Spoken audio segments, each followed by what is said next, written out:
Well, joining us now is former Trump White House press secretary Sean Spicer. Sean, always great to see you. This week, Biden pardoned his son Hunter a fortnight before he faced sentencing on 2 charges. Now, this comes after consistently promising he wouldn't.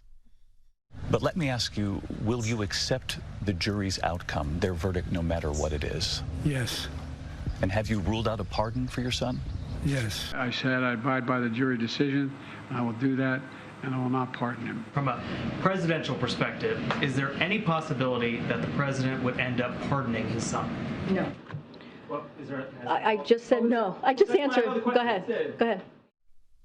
Just to let this sink in a bit more, this year he repeated that vow on November 7, September 5, July 26, June 13, June 12, June 11, June 6. Sean, Americans surely must have zero faith in the Democrats right now.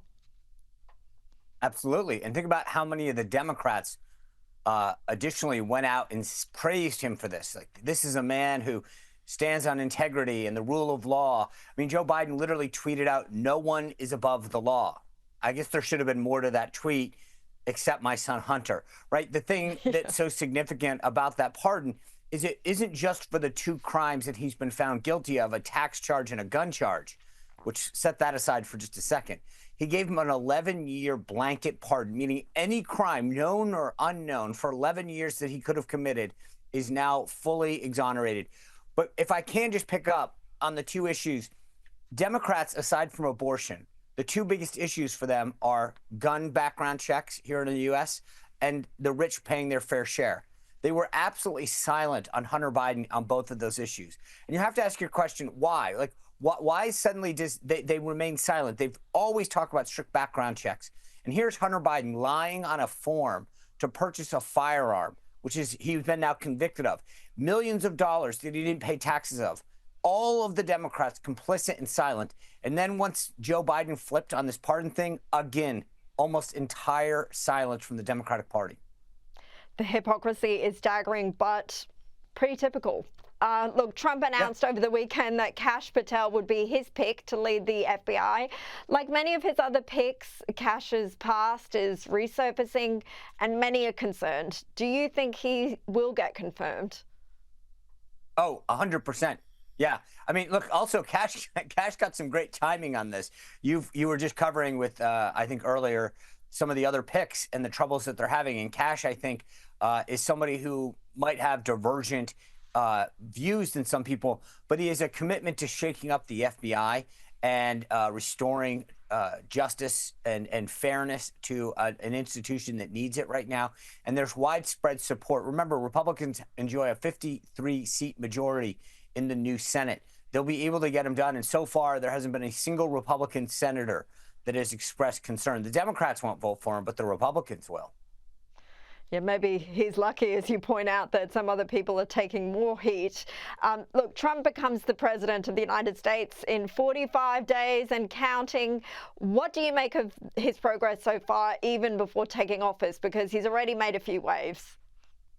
He has. And I think, you know, that's who he is. I've told people before, you should never use the word norms or tradition and Donald Trump in the same sentence.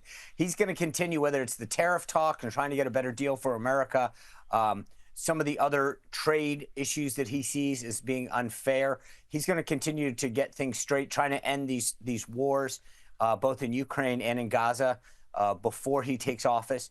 But I have a feeling, and mark my word, on January 20th, at 12:01, there's going to be an unprecedented flurry of activity, the likes of which not just our country, but the world has ever seen. He will have executive action and executive orders lined up to implement change right away. And I don't think anyone should sit back and relax on that afternoon, because there's going to be a lot of activity. Well, we will be watching very closely all the way from here too. Now, Trump is set to sit down for his first network interview since winning the election, and it's with NBC News' Meet the Press this weekend. Sean, did it surprise you that he's doing that with NBC? It disappointed me more than it surprised me. I think that Donald Trump can do any interview with any person and crush it. But we should not be rewarding our enemies. Meet the Press is the worst show on American television right now, and that's beating out a lot of bad shows, right? Week after week, they have shown an anti-Trump bias in how they cover President Trump and his allies and supporters and policies. We should not be rewarding them. There's a lot of media outlets right now that could provide insight into President Trump, his agenda, his policies, his personnel, and to reward Meet the Press after the despicable coverage is, to me, something that should be reconsidered. This is the only thing so far that I can take issue with. I know why he's doing it. It's a legacy outlet and a legacy show, the longest-running television program. But we should not be rewarding bad behavior. And I'm disappointed that Meet the Press is getting it. There are so many other outlets that could have done a better job informing the American people and, frankly, the world about Donald Trump's agenda for the next 4 years. And I wish it hadn't been Meet the Press. What are you expecting out of that interview? Do you think they're going to give him a fair go at all? Oh, no. It's going to be unbelievably contentious. He'll do well. Don't get me wrong.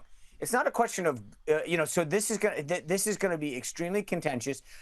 The host tries to audition for the far left every time she goes on air. So she's going to come at this very, very combative. Donald Trump will do very well, as he does. But I expect a very combative interview. It's going to get taped tomorrow, Friday, here in the States, and it won't air till Sunday. So I'm sure we'll see some clips. But I just don't expect much from it at all. Well, we'll see what happens. Sean Spicer, thank you so much for your time.